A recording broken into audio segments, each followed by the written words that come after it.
The sun was high above the red roofs of Nambogo village when the news spread that a strange woman had returned. The road that led into the village was quiet, filled only with dust and whispers. It was Amara, the daughter of Kofi, the man everyone once feared and respected. People peeked through their windows, wondering what had brought her back after so many years. Some said she came to ask for forgiveness. Others said she came for revenge. But only Amara knew her reason. She walked slowly through the market with her little son, Lamu, holding her hand tightly. Her eyes were calm, but her heart carried the weight of many memories. The villagers stared in silence. "Is that really Kofi's daughter?" one woman asked. "It must be," another replied. Who else would walk with such pride? Kofi had been a powerful man. He owned many farms and workers. But his pride was greater than his wealth. Years ago, when Amara told him she wanted to marry Tendo, a poor farmer, Kofi's anger filled the whole house. "You will not marry a man with empty pockets," he shouted. But Amara's heart was firm. She left with nothing but her love and her courage. That night, Kofi had said to the villagers, "I have no daughter." From that day, her name was never spoken in his house again. Now, after 10 years, she was back. Her husband had died from illness, leaving her with a young child and memories of a simple, happy life. She had struggled in silence, selling fruits, weaving baskets, and teaching children to read. Her hands were rough, but her spirit was strong. When she entered Nambogo, even the wind seemed to pause. She passed the same mango tree where she used to sit as a girl, dreaming about the future. Old women whispered her name with curiosity and fear. "She was cast out," one said, shaking her head. "But look at her now, she walks like a queen." Amara stopped near the village well and greeted everyone with a smile. "Good afternoon," she said kindly. Her voice was gentle, yet it carried strength. Some returned her greeting. Others turned away, afraid that Kofi might see them talking to her. They all remembered how harsh he could be. She looked at her father's grand house from afar. It stood on the hill, surrounded by tall trees and pride. The gate was still painted red, just as it had been when she left. But the house felt different now, colder, lonelier. She held her son's hand and whispered, "That was once my home." Little Lamu looked up at her and asked, "Mama, will Grandpa be happy to see us?" Amara's smile faded. "I do not know, my son," she said softly. "But we will find out." As they walked closer to the hill, memories filled her mind, memories of laughter, scolding, and tears. She remembered her father's booming voice, his strong arms that once lifted her high, and the day those same arms pointed toward the door, sending her away forever. When she reached the gate, she stopped. The guards looked at her with confusion. One of them asked, "Who are you?" Amara straightened her back. "Tell your master that Amara has returned," she said calmly. The guards exchanged worried looks. Everyone knew the name Amara. They hurried inside to tell Kofi. Inside, Kofi was sitting in his large chair, wearing fine clothes, but his eyes looked tired. When the guard spoke her name, his face changed. He froze as if he had seen a ghost. "Amara?" he repeated, his voice trembling slightly. "She has no place here." Outside, Amara waited quietly. She heard the guards returning. One of them said nervously, "The master says you should leave." Amara nodded slowly. "Tell him I understand," she replied. She turned around and walked down the hill. But she did not cry. She only looked at the sky and whispered, "The door may be closed, but hearts can still open." That evening she found a small empty hut near the river. The roof was broken and the floor was dusty, but she smiled. "We will make it home," she told her son. Together they cleaned it and lit a small fire. The smoke rose into the night, carrying her quiet strength with it. The villagers kept watching. Some pitied her, others admired her courage. An old woman named Mama Byra brought her food. "Your father has grown old and bitter," she said. "He trusts no one now." Amara thanked her and replied, "Even a bitter seed can grow sweet with time." As days passed, she began helping people in small ways, fetching water for the sick, teaching children to write their names, and giving food to those who had none. Her kindness spread through the village like morning light. People began to talk less about her being Kofi's daughter, and more about her being Amara, the kind woman by the river. At night, when everyone slept, Amara would sit by the doorway watching the stars. She thought of her father and the years that had passed between them. She wondered if he ever thought of her too. Her son would curl up beside her and ask, "Mama, when will Grandpa come to see us?" She smiled sadly and said, "When the wind changes, my son. When the wind changes." Days turned into weeks and the whispers in Nambogo grew louder.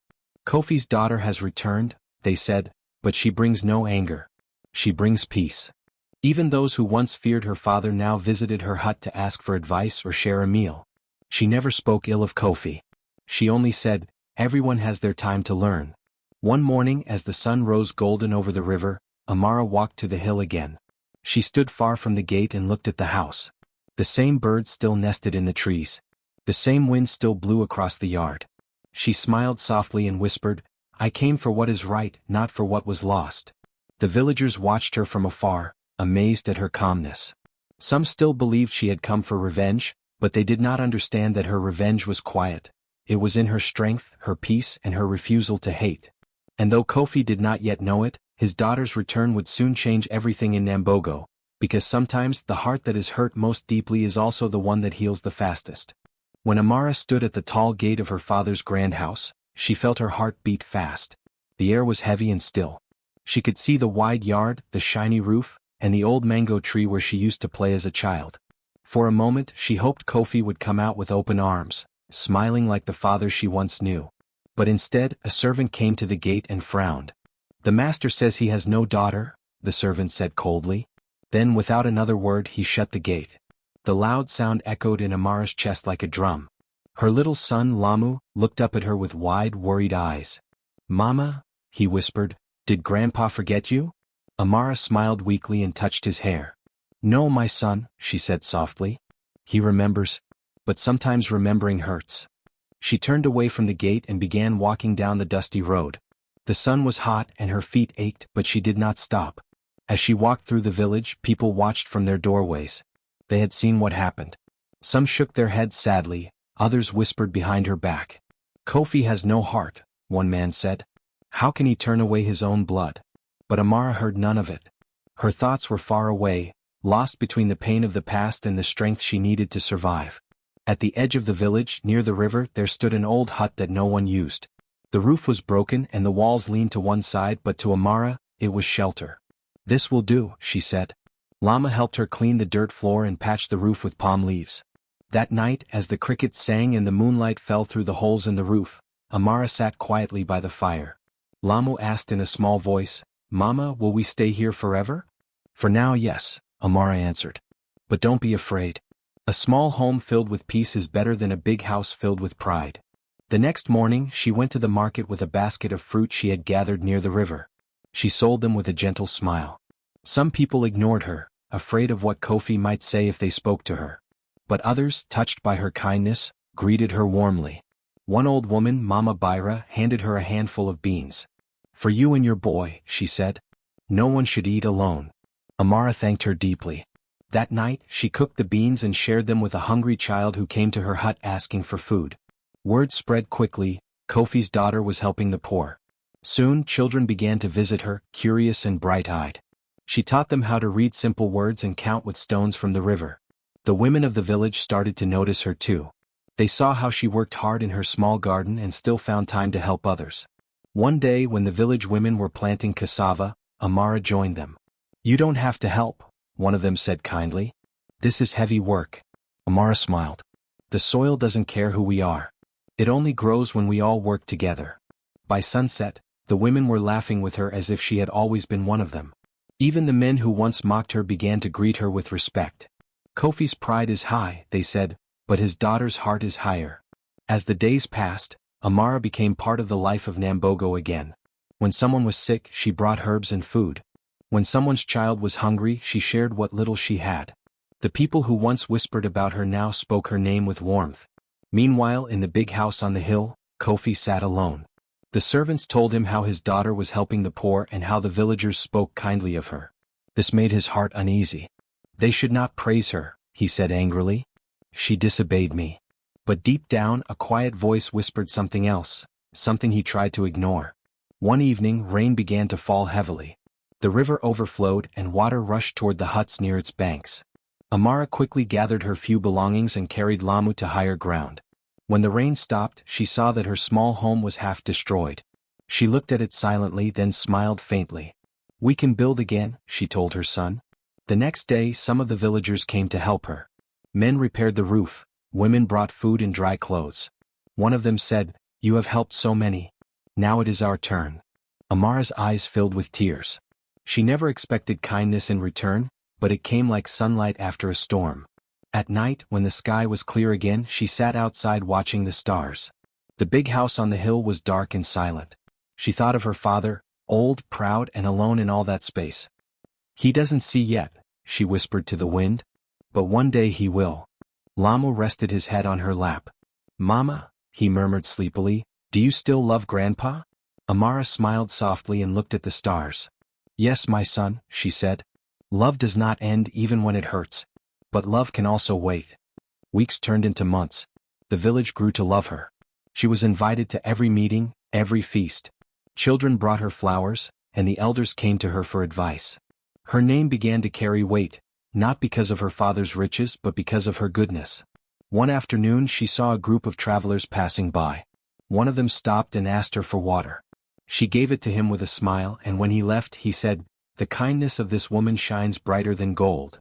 The villagers nodded. "That is Amara," they said proudly.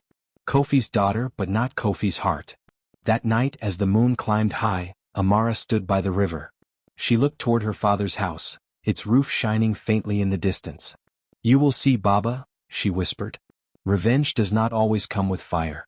Sometimes, it comes with kindness so bright it burns the darkness away." The wind rustled through the trees as if it carried her words up the hill. Somewhere inside that great, lonely house, Kofi sat by his window, staring into the night. For a moment, he thought he heard a familiar voice calling softly through the wind, the same voice that once called him father. He turned his face away, but his eyes filled with tears he could no longer hide. The sun over Nambogo burned hotter than ever before. Day after day the sky stayed empty without a single cloud. The river near the village shrank into a thin line of brown water. The grass turned yellow, then vanished into dust. Even the wind seemed tired as it blew over the dry fields. The people of Nambogo began to suffer. Their wells dried up and their crops withered. Kofi, who once had the largest farms and most workers, watched helplessly as his land turned lifeless.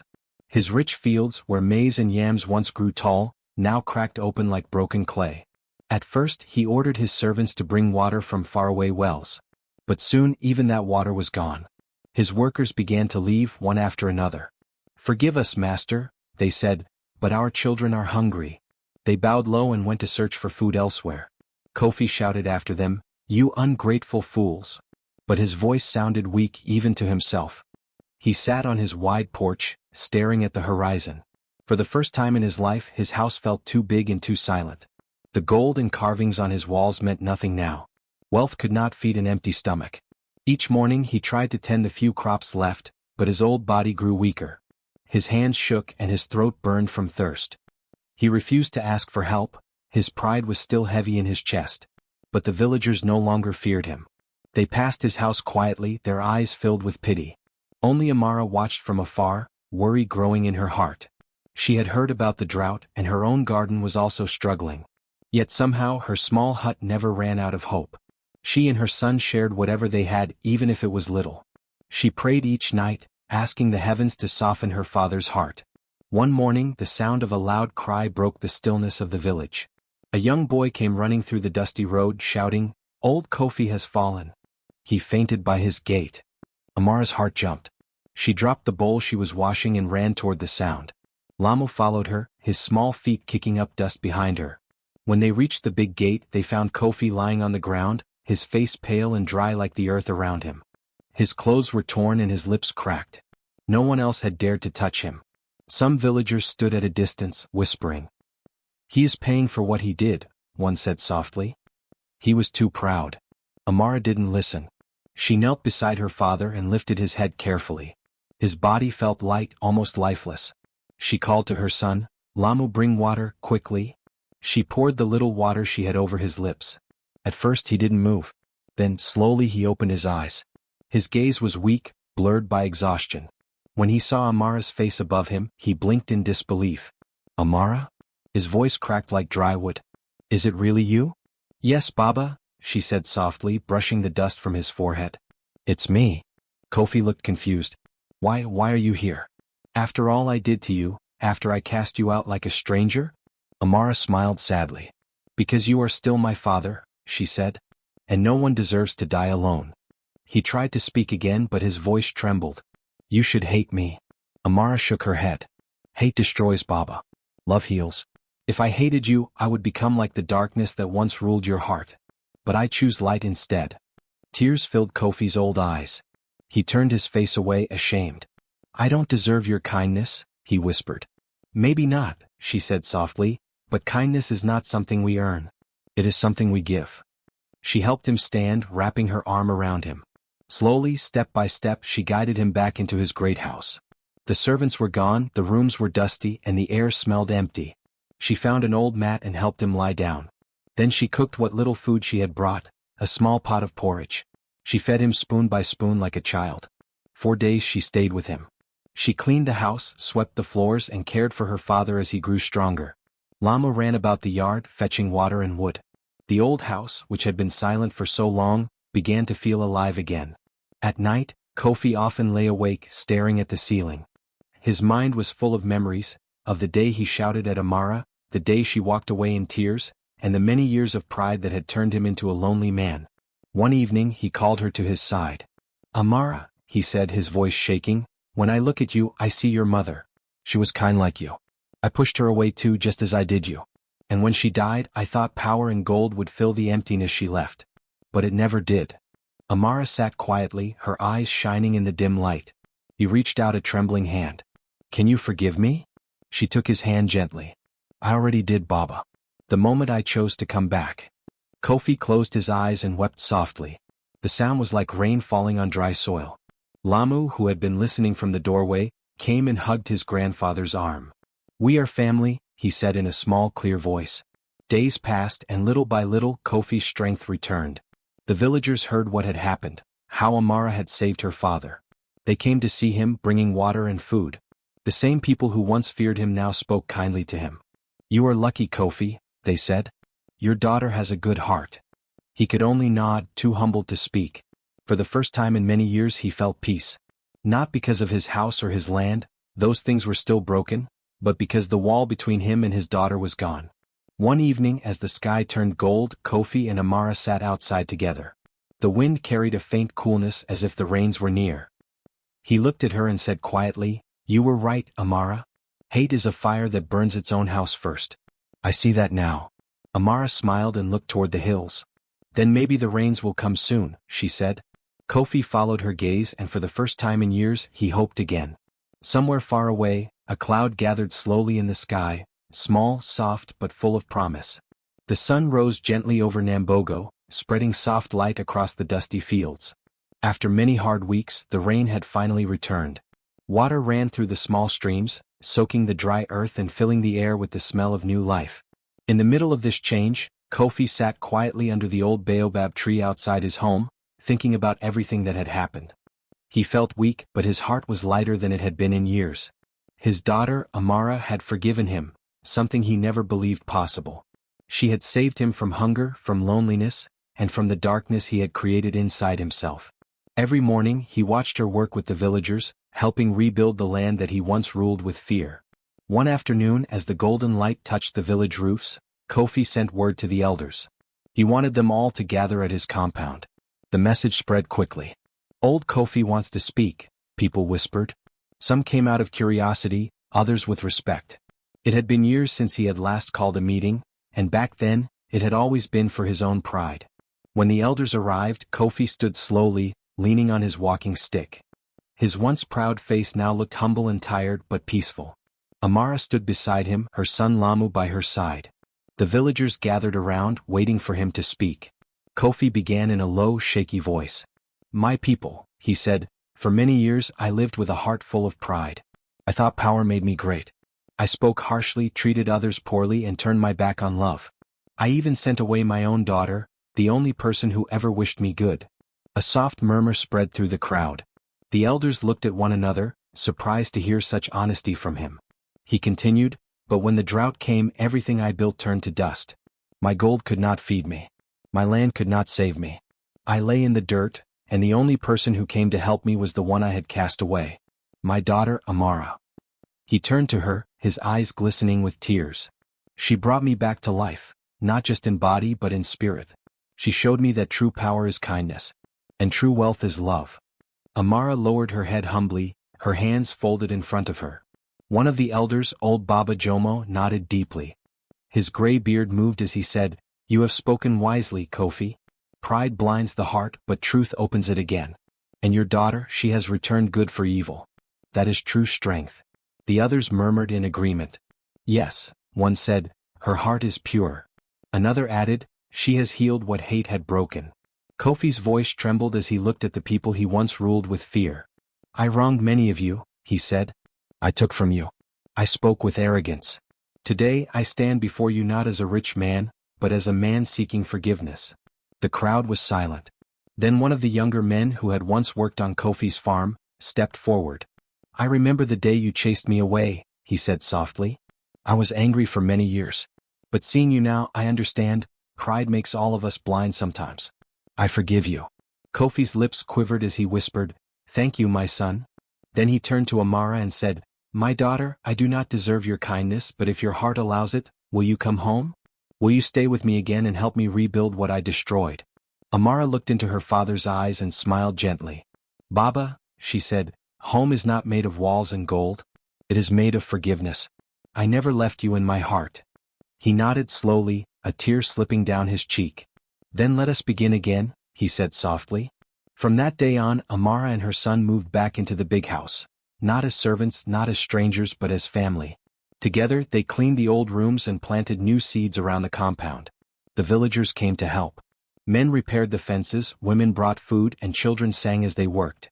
Under Amara's guidance, Kofi's once barren land began to live again. She taught the workers to care for the soil, to share the harvest, and to treat one another with respect. She refused to let greed or anger return. "We plant not only for ourselves," she would say, "but for those who come after us." Kofi worked beside her, even though his hands were weak. Sometimes he would pause to watch her teaching the children or sharing food with the poor, and his chest would fill with quiet pride. Not the pride that once ruled him, but the pride of a father who had finally learned love. As the weeks passed, the village changed. The people no longer spoke of cruel old Kofi. They spoke of the man who had found peace through his daughter's mercy. They called her Amara the healer, and her kindness spread far beyond Nambogo. One evening, as the sun dipped behind the hills, Kofi sat with Amara and Lamu under the same baobab tree where he had once sat alone. The fields around them shimmered green again. The air smelled of maize and new hope. "Baba," Amara said softly, "do you see how beautiful the land looks now?" Kofi smiled. "Yes, my child. But it is not the land that is beautiful. It is the hearts that work upon it." Lamu, who was playing nearby, laughed and ran to them. He climbed onto his grandfather's lap. "Grandfather," he said, "will the land always stay green now?" Kofi chuckled. "As long as love stays strong in our hearts," he said, "the land will never die again." The stars began to appear one by one, shining gently over the quiet village. The sound of crickets filled the night air. Amara looked at her father, once feared, now gentle, and felt peace settle inside her soul. She had not come to destroy, nor to take revenge. She had come to heal. And in doing so, she had saved not only her father but the whole village. In that moment, Kofi placed his hand on her shoulder and whispered, "You have given me back my life, Amara. You are my true blessing." And as the moon rose high above Nambogo, the family sat together, no longer divided by pride or pain, but united by forgiveness, faith, and love. Years went by, and the village of Nambogo changed in ways no one had imagined. The dusty roads that once echoed with silence now rang with laughter. The old farms bloomed again with green maize and golden millet. The villagers often said that the rain came earlier and stayed longer ever since peace returned to Kofi's house. Some called it a blessing from the ancestors. Others said it was because love had finally settled in the heart of the man who had once been feared. Kofi had grown old and slower in his steps, but his heart was lighter than ever. He spent his days sitting under the large baobab tree, watching children run across the fields. Whenever people passed, they greeted him warmly. "Good day, Baba Kofi," they would say, and he would nod with a smile. There was no more bitterness in their voices, only respect and peace. Amara, his daughter, had become one of the most loved people in the village. With the help of the elders and the villagers, she had built a small school beside the river. The walls were made of clay and the roof was of tin, but it shone brightly in the sunlight, a symbol of hope. Children from nearby villages came to learn there, and Amara taught them reading, writing, and simple life lessons. She told them stories of kindness, patience, and courage. Sometimes, when she sat with her students under the shade of a mango tree, they asked her curious questions. One afternoon, a young girl named Kemi raised her hand and asked shyly, "Teacher Amara, is it true you came back to take revenge on your father?" The other children went quiet, their eyes wide with curiosity. Amara smiled gently. "Yes," she said softly, "I came for revenge, but not the kind that hurts. My revenge was to show goodness where evil once lived." The children tilted their heads, trying to understand. She continued, "If you answer hate with hate, it never ends. But if you answer hate with love, something beautiful happens. Hearts change. People heal. That is the strongest revenge of all." The children nodded slowly, their faces glowing with admiration. They had never heard of such wisdom spoken so kindly. Later that day, when the lessons ended, Kofi came to the school. He loved to watch the children learning and often brought small gifts, fruits, sugarcane, or roasted nuts. He stood by the doorway listening as Amara finished her lesson. Her words made his heart swell with emotion. When the children left, he walked to her slowly, leaning on his stick. "My daughter," he said, his voice trembling with age, "you have taught me what no wealth could ever buy." Amara turned and smiled. "And what is that, Baba?" Kofi looked around at the happy faces outside, the green fields, the sound of laughter filling the air. "Peace," he said quietly. "You have taught me peace." Amara placed her hand on his shoulder. "You learned it yourself, Baba," she said gently. "I only reminded you of what was already in your heart." He nodded and looked toward the horizon where the sun was setting in shades of gold and orange. The same sun that had once burned harshly over their land now felt warm and kind. As days turned into years, the school grew larger. People came from other villages to learn from Amara's example. She spoke at gatherings, encouraging women to educate their daughters and teaching men to lead with compassion. Her message was simple but powerful. A strong heart is not one that never feels pain. It is one that chooses love even after being hurt. Kofi often sat in the front row at those gatherings, proud and grateful. His eyes followed his daughter as she spoke to the people he had once ruled with fear. Now those same people listened to her with love. They no longer called him the evil man. They called him the man who changed. Children who never knew his past would run to him and sit by his side. He told them stories about the days when pride ruled his heart and how it nearly destroyed everything he loved. But he always ended with the same words: "If you want to win against darkness, light a lamp, don't throw stones." Amara's son, Lamu, grew into a bright young man who often helped at the school. He loved his grandfather dearly. One evening, while helping him walk back to the house, Lamu asked, "Grandfather, are you proud of Mama?" Kofi smiled, his eyes glimmering like the stars above them. "More than words can say," he whispered. "She has done what kings could not do. She defeated hate with love." Under the night sky, the village lights twinkled softly. The sounds of drums echoed in the distance. It was a festival night in Nambogo. People danced, sang, and told stories around fires. And among those stories, one name was always spoken with respect: Amara. They told their children how she had returned not with anger but with kindness. How she had healed the heart of a man once known for cruelty. How she had rebuilt a village that had almost lost its soul. And Kofi, sitting quietly among them, would smile every time he heard those words. He had once believed that power came from fear. Now he knew it came from forgiveness. One night, as the moon hung bright over the fields, Kofi looked at his daughter and said softly, "When I am gone, do not let them forget what you have taught me." Amara placed her hand over his. "They will not forget, Baba," she said, "because the lesson lives in them now." He nodded slowly, peace glowing in his eyes. "Then my life has not been wasted." The next morning, Amara walked through the village, greeting people as she went. The fields swayed gently in the breeze, and the school bell rang in the distance. Children ran toward her, laughing and calling her name. She smiled at them, her heart full of quiet joy. And though Kofi grew weaker with time, his last years were filled with laughter, love, and forgiveness, things no gold could ever buy.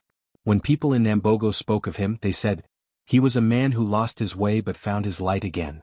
And when they spoke of Amara, they said, "She was the woman who turned pain into peace." From that day and for generations to come, the story of Amara and her father lived on. A story not of vengeance but of healing. It reminded everyone that even in the darkest hearts, love could plant a seed that would one day grow into a tree of light.